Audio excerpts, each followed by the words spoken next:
Okay, so don't forget, this is instead of my speech, this is instead of Grandpa's speech and Zaidi's speech. So, and Aviv is going to speak at the end. So here's my mom. Do you want to sit in here? Okay, here it is. And it is in the spirit of Purim. Come on, come sit. Come.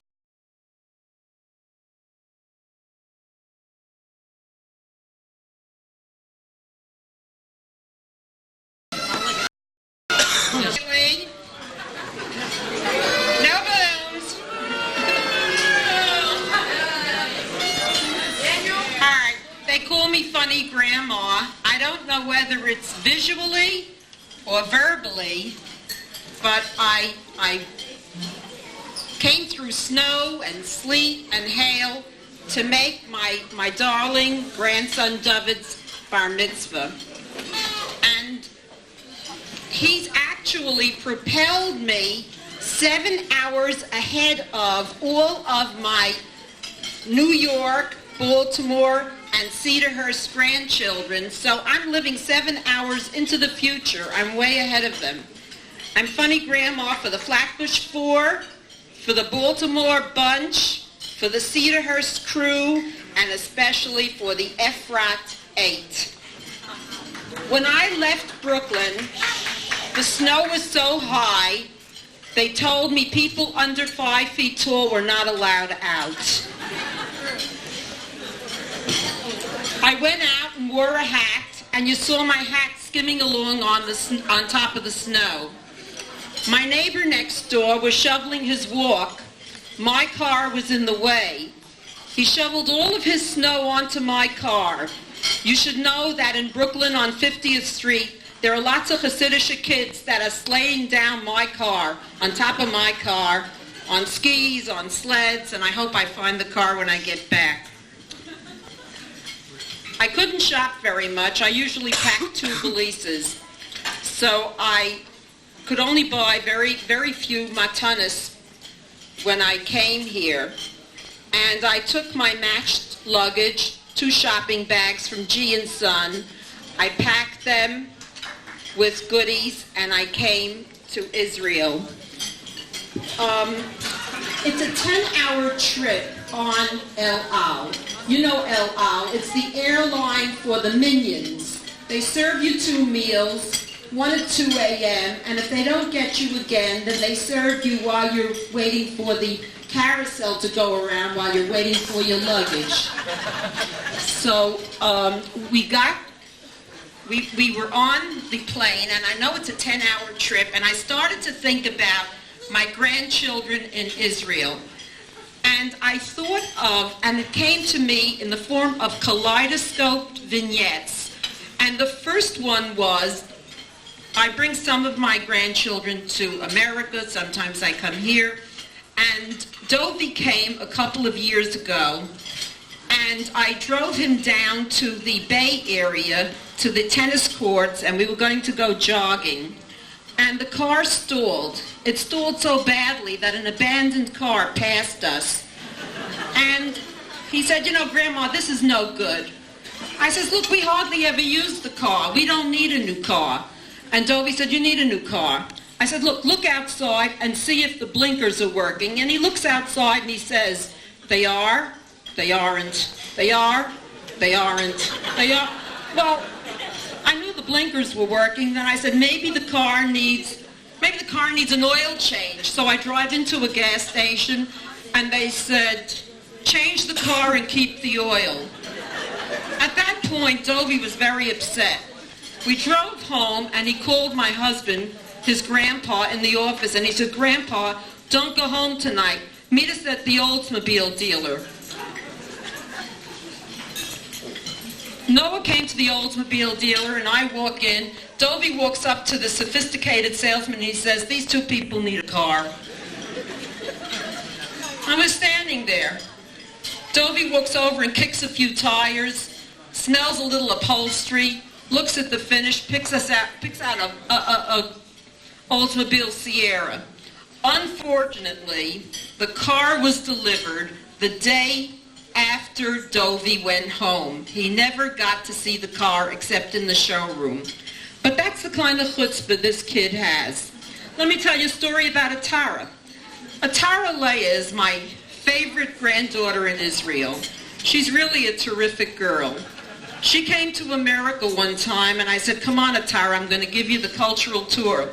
So I took her on the B train, formerly the West End Express, and we're going to go to the Museum of Natural History on 81st Street. And she says to me, Grandma, I think you ought to say Tfilas Haderech. I said, what, are you kidding? This train goes to Manhattan. You don't say Tfilas Haderech on a B train. The train keeps going. At Pacific Street, the doors open up, and a gang of wild girls from Sarah Hale High School come in. And they start hanging from the straps and menacing the passengers. I look at Atara. Atara looks at me. I say, take out the Tfilas Haderech. I came for Dovid's bar mitzvah. We brought Dovid to America a few years ago, and we stayed at a hotel called the Berkeley Carteret. And it was Pesach time, and he had to suffer through 2 Sidurim. And he was up in the room one day, and he said, you know, Grandma, a strange thing happened. I said, what happened? He says, lady knocked at the door, said she was the chambermaid. And I said, well, what do you want? She said, I came to clean up. So I said, go ahead, clean up. She came in, took a shower, and left. I said, she shouldn't have done that, Dovid. And I explained what a chambermaid was. We'd walk the boardwalk on Asbury Park boardwalk, and I'd give him math questions, and he would solve them, and he just loved it. He loved staying in New York. I said to him, Dovid, what would you like for your bar mitzvah? He says, you know, Grandma, the one thing I would like is to stay in your house for a whole year and go to high school. And I forgot about it. He was only 11 years old, and time passed, and now he's 13, and he's in junior high school. And I said, well, Dovid, what do you want? He says, how about if I come to your house for 1 year to go to high school? I said, listen here, Dovid. You don't know what high schools are like. You're not going to go to the kind of high schools that I teach in. But September 1st, you know who has a back-to-school sale? The gun shops. The gun shops run a back-to-school sale. Yeah, I walk into a classroom.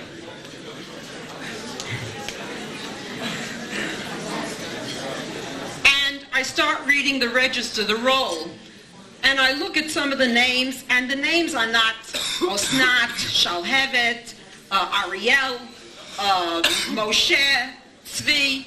They're names like Molly, Family, Opium. I said, Molly? I said, there ain't no such name, Molly. So he says, they sure is, teach. When I was born, they had a bracelet on my hand that said M-A-L-E. My mother called me Molly. Kid.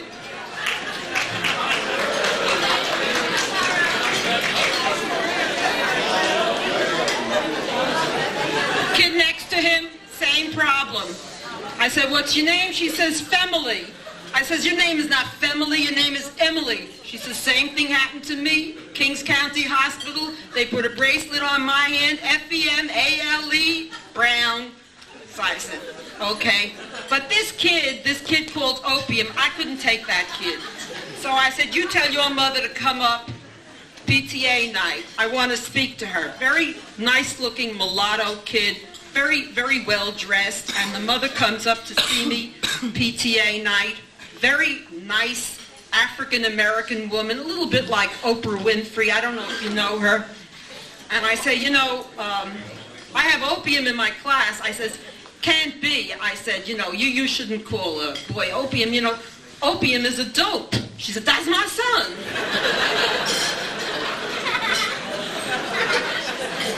I said, you know, Opium is illegal. She says, that's my son. So I says, you know, Mrs. Jones, opium is the seed of a wild white poppy. She says, that's my son.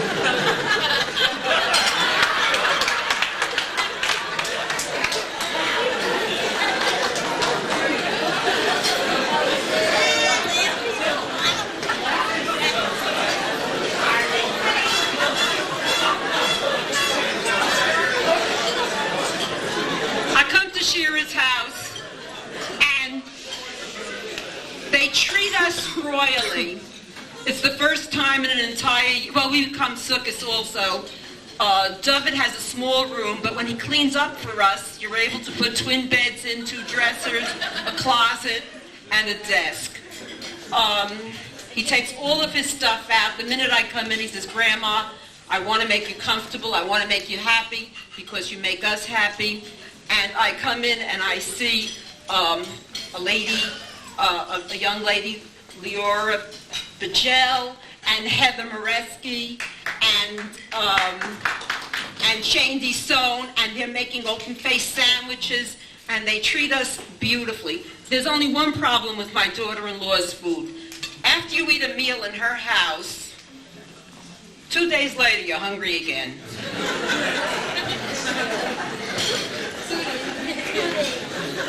The kids are very funny. Bezalel has only South African and Australian friends. And you hear him say, Grandmother, I am so glad you are coming, so that when my husband gets off the plane, he says, do you have the tickets? I said, Bezalel's not around. Why do you talk like that?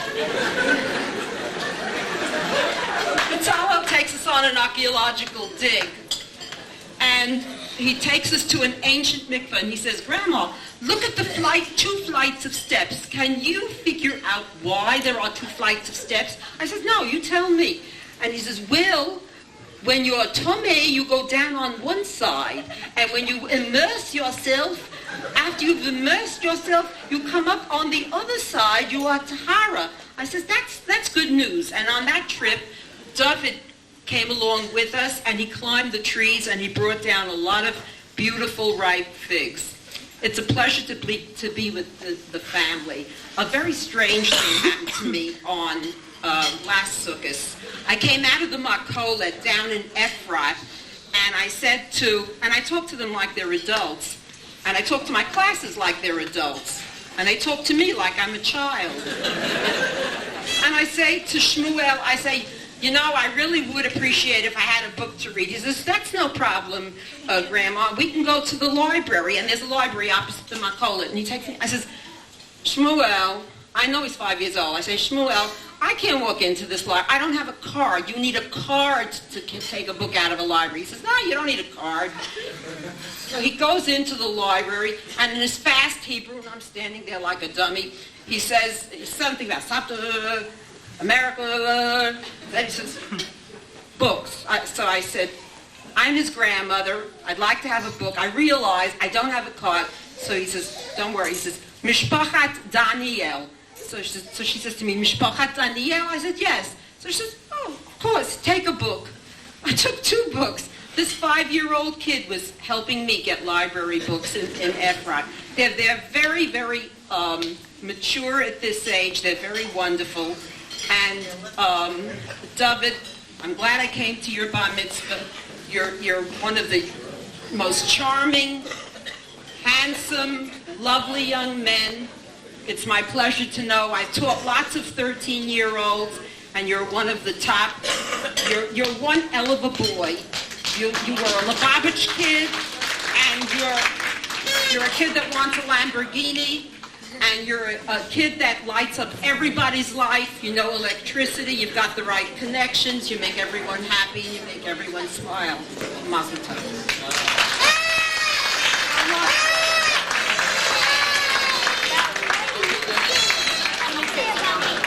Oh, whoa.